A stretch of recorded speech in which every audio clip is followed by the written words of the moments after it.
അപ്പം ആയ, ദോശ ആയ, ചപ്പാത്തി 3 ആയില്ല. അപ്പൊ പൊറോട്ട ഇട്. അടിച്ച് മൊരിച്ച് ഇങ്ങനെ പൊങ്ങിക്കണം. ഇവിടെ ഒന്നും ആയിട്ടില്ല. എന്തേലും പഞ്ചാര ശർക്കര എന്തേലും എടുത്തോണ്ടോ വിശക്കുന്നു. എന്നാ പൊറോട്ട റെഡി. പുല്ല് അടിച്ചു വെച്ചിരുന്ന പൊറോട്ട എല്ലാം ഇപ്പൊ തിന്ന് തീർക്കും. കോഴി കൊത്തി തിന്നുന്നാണക്കല്ലേ ഇരുന്ന് തിന്നുന്ന ആസിട്ടാ. നീ ഇന്ന് പൊളി കച്ചവടമായിരിക്കും കടയിൽ. എന്തൊക്കെ നീ നിന്റെ ഉമ്മാരെ വീണ്ടും വിളിച്ചു വരുത്തിയ? അവന്മാർ വന്നു കയറിയാണ്, ഞാൻ വിളിച്ചില്ല. വന്നേറി മുട്ടയിലടിച്ച് ഓടിക്കണം.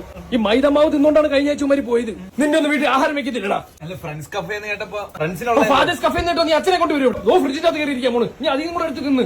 ഒരുത്തനുണ്ടല്ലോ അവന്തിയെ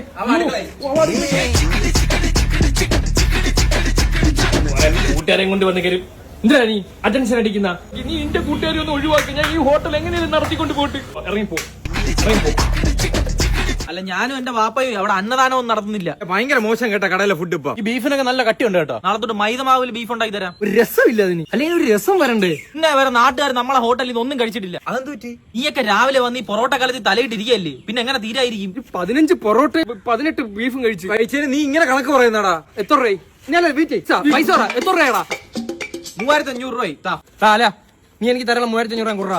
വിനായക, നീ എനിക്ക് തരാനുള്ള 3500 അവനോട്. അശ്വർ, എനിക്ക് തരാനുള്ള 1000 കൊടുത്ത്. 3500 നാളെ കിട്ടിയാ പോരെ? നാളെ നിന്റെ മേശപ്പുറത്ത് ഇരുന്ന് തിളങ്ങും. ആ ടിഷ്യൂ പേപ്പർ ഉണ്ടോ നിന്റെ കടയിൽ? പേപ്പർ അല്ലടാ വെട്ടി തരുന്നത്. പണങ്ങല്ലേ? അടിപൊളി കറിയായിരുന്നു, എനിക്ക് ഭയങ്കര ഇഷ്ടപ്പെട്ടു. പൈസ ഒന്നും ഇല്ലാത്തോണ്ടല്ലേടാ നമ്മൾ അവിടെ നിന്ന് കഴിക്കുന്നത്. നമുക്ക് ആരുണ്ടോ ഫുഡ് തരാൻ വേണ്ടി? പൈസ ഇല്ലെങ്കിൽ വീട്ടിൽ ഇരിക്കണം. കണ്ടോന്റെ കടയിൽ കയറി ഇരുന്നല്ല നിരങ്ങാനുള്ള. നീ കണ്ടവനാടാ നമുക്ക്. നീ എന്റെ ബെസ്റ്റ് ഫ്രണ്ട് അല്ലടാ നമ്മളാ. പിന്നല്ല, നീ ഒരു തേങ്ങ ഇല്ല. എനിക്ക് നിങ്ങളെ പേടിയാണ്. പോ.